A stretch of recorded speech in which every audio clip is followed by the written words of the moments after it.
Stop overpaying for everything in aviation.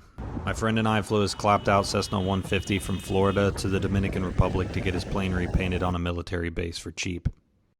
We left from Palm Beach and headed directly east straight over the Atlantic Ocean. We brought life jackets and the required paperwork with us, but it was definitely jarring being out over the open ocean beyond gliding distance from any shore.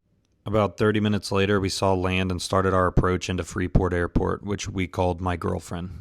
On the approach into My Girlfriend, we saw a plane that was crashed, which is always really comforting. We landed and got fuel before dealing with the customs office. I've heard if you bring a gift or beer for the customs guys in the Bahamas, they'll be a lot nicer to you and your fees will be much less. But we didn't know that. We hopped back in the plane and started island hopping down to the Exuma International Airport for our first stop of the trip. I didn't really know anything about Exuma except this is where Fire Festival was supposed to happen, but we chatted with some of the locals at the airport and they gave us a free ride to our Airbnb. We bought them some food, met the local wildlife before heading to our place for an early night.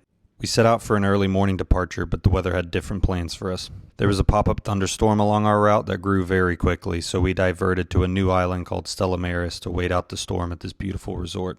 The storm got worse, then it got better, so we headed back out.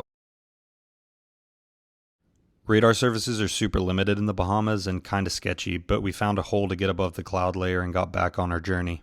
On our approach into Turks and Caicos, we came in over a national park during golden hour, which was magical. But Turks and Caicos also costs like $1 million just to stay there for a night, so in the future I'd definitely recommend landing at the nearby airport that's still in the Bahamas.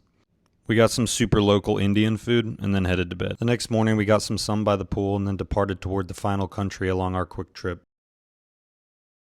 Our leg from Turks and Caicos to the Dominican was the longest one over the water, but after about an hour and a half we saw the Dominican Republic and even parts of Haiti as well. There were rolling mountains, incredible greenery, and sprawling city views coming into Santiago. It was incredible. We landed in Santiago where fuel was like $11 a gallon, but we didn't have to pay any customs fees, which was great. We got lunch at the airport for less than $1 while we waited for fuel and packed up for the last part of our trip. For the last leg, we flew up to 10,500 feet for absolutely no reason at all. Flying in over the city, it was hard to actually process just how big Santo Domingo actually is. We came in to land at the military base, which we had to get permission from the painter to land at. After we landed, there were like 20 military guys just sitting there waiting for us. It looked like they were doing security check. Turns out they're just taking pictures for their dating profile. It was cool to see a lineup of private jets that they'd confiscated from traffickers, but I promised them I wouldn't show that here. So what was the damage? Well, in the US, he was quoted $25,000 for a brand new paint job, and all in, the paint job was done for $7,000 and took about a month and a half to complete. Overall, I think they did a fantastic job and the trip was a blast. What do you guys think?